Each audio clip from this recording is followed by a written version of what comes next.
Hey everybody, hope you guys are healthy and safe. So this is the new M3 powered 15-inch MacBook Air. I think this laptop is going to be the most popular of all the MacBook models because I think this is the perfect blend of power and portability. Because before this guy, I've been using the 16-inch MacBook Pro for the last like 4 years. This is the M3 Max model, but before that I was on the M2 Max, M1 Max, and the Intel i9. And while this laptop is very powerful, I use it to edit videos, to play games, to do everything on it. It is very heavy. It weighs 4.8 pounds. And last week I was in Barcelona attending Mobile World Congress. I was running around town and this was in my bag, all day. And I started really feeling it. Maybe I'm getting older too, because I don't think this bothered me that much like 3 years ago. But my shoulders start hurting because this is quite heavy. And I'm always carrying a camera and a tripod too. So really, this guy being 5 pounds really is straining my back. Now, it is a very powerful machine. Like Hollywood filmmakers use the 16-inch MacBook Pro to edit videos, and 3D artists from Pixar use the same laptop. So obviously, it packs a lot of power. But this is too much power for me. So to be honest, I can actually downgrade to a less powerful machine in order to shed a little bit of weight. And I think the 15-inch MacBook Air is the perfect machine for that, because I find the 13-inch MacBook Air a little bit too small. I still do a lot of video editing, I do a lot of writing, so that laptop screen is just too small. 15-inch, it's large enough for me to still see all my content clearly, and this is much lighter. Well, I mean, it's not a lot lighter, it's 1.5 pounds lighter.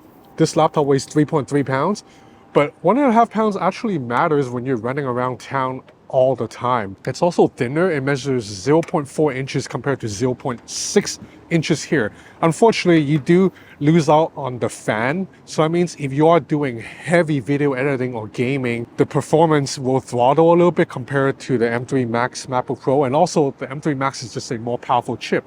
But the M3 is still a very powerful silicon. And in fact, I've already edited a couple of videos on this guy, and it's perfectly fine. Like on Final Cut Pro, I can load multiple layers of 4K 30 clips, and I can scrub through the timeline without any issues. And when I export a clip, I mean, yeah, it takes a little bit longer than on the MacBook Pro M3 Max, but it's still not so long that it bothers me. And on top of that, I can edit videos and also play NBA 2K on this guy completely on battery power without plugging it in, and I'm not really seeing any performance stutters. And that's the beauty of Apple Silicon, because it is highly efficient. Because if you use an Intel machine, performance between when it's plugged in versus when it's not plugged in is huge.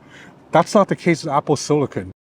And the battery life is good too. So if you're using it for just basic office work, you're gonna get 15 hours. If you're doing video editing, so I can edit video on Final Cut Pro for 2 hours and it will still drain only like 45%. So that means you can realistically edit videos on this guy for like 5 hours. There's a 66 watt hour battery in there that can be fast charged at 70 watt speeds. Unfortunately, Apple only includes a very weak 35 watt charger, so I haven't even been using that. I've been charging the laptop with today's video sponsor, this guy. This is the SharkGeek 100 from Sarge. It is a portable battery bank with a 25,500 milliamp hour capacity, and it has 4 ports, 2 USB-C, 1 USB-A, 1 DC port, and it pumps out total power of 100 watts. So that means this guy can charge this M3 MacBook Air at full 70 watt speed, and I'll still have 30 watt of power left over to charge other devices. In fact, this guy can also charge my 16-inch MacBook Pro. It can still charge at 100 watt, which is enough to keep the machine charging even when I'm using it. Because with a lot of smaller battery packs, you cannot charge the MacBook Pro and use it at the same time. I also love this transparent design that's really visually striking. And there's an LED screen that shows you all your crucial data, including how much power you're pumping to your devices. The SharkGeek 100 is certified airline safe, so that means you can put this on your carry-on bag and take it on a flight without any issues. So this is the SharkGeek 100. If you're interested, check out the link in the description below. Thanks to Sarge for sponsoring this portion of the video. Now back to the M3 MacBook Air. So this laptop really is just a silicon bump because the overall hardware from the outside remains unchanged. So that means you still have a 15.3 inch LED display, 500 nits of max brightness. Now LED display is not as good as the mini LED that's in the 16-inch MacBook Pro. So this laptop screen still will pump out a wider range of contrast. But to be honest, this screen looks perfectly good to my eyes, and 500 nits, it's bright enough to use outdoors. I do notice the bezels around this 15-inch screen is a little bit thicker than around the 16-inch screen, but it is not a big deal. The fingerprint scanner right here on the upper right corner, the keyboard, trackpad, they're all very good. And the speakers, there's a 6-speaker setup here. Not as good as the MacBook Pro, but still pump out very strong audio. There's a subwoofer in there, so you get a little bit of bass too. If you bring that weak stuff around here. So basically, if you're using this in your own home, the audio quality will be good enough. You won't feel like you need to put on headphones. But if you do want to, there is a headphone jack right here on the right side. On the left side, you have 2 USB-C ports. Both of these are Thunderbolt 4 that can charge the laptop, and also output to 2 external monitors. There's also a MagSafe port here to charge the laptop, so that's useful to be able to charge the laptop without taking up one of your USB-C ports. Unfortunately, there is no SD card slot here, so I do miss that. So overall, this is a very good looking premium hardware, but you know, it's nothing new. I mean, there's a new color scheme, but other than the new colors, you've seen this laptop before if you've seen the M2 MacBook Air.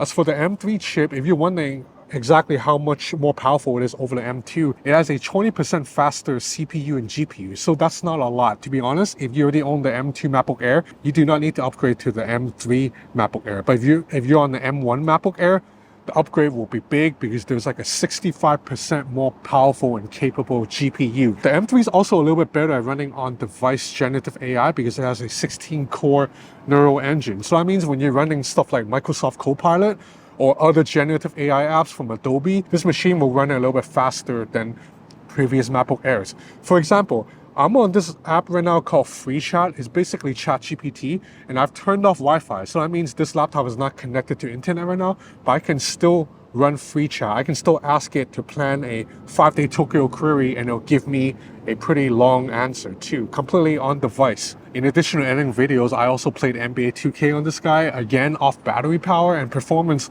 it's fine. Like, there's no frame rate stutter, nothing. So I think for most people, this laptop is more than powerful enough. Obviously, if you're like a professional videographer doing a lot of color grading, shooting 8K footage, you're still gonna want the MacBook Pro. And obviously, if I'm sitting at home, I'm still gonna use the MacBook Pro because it will render, export videos even faster.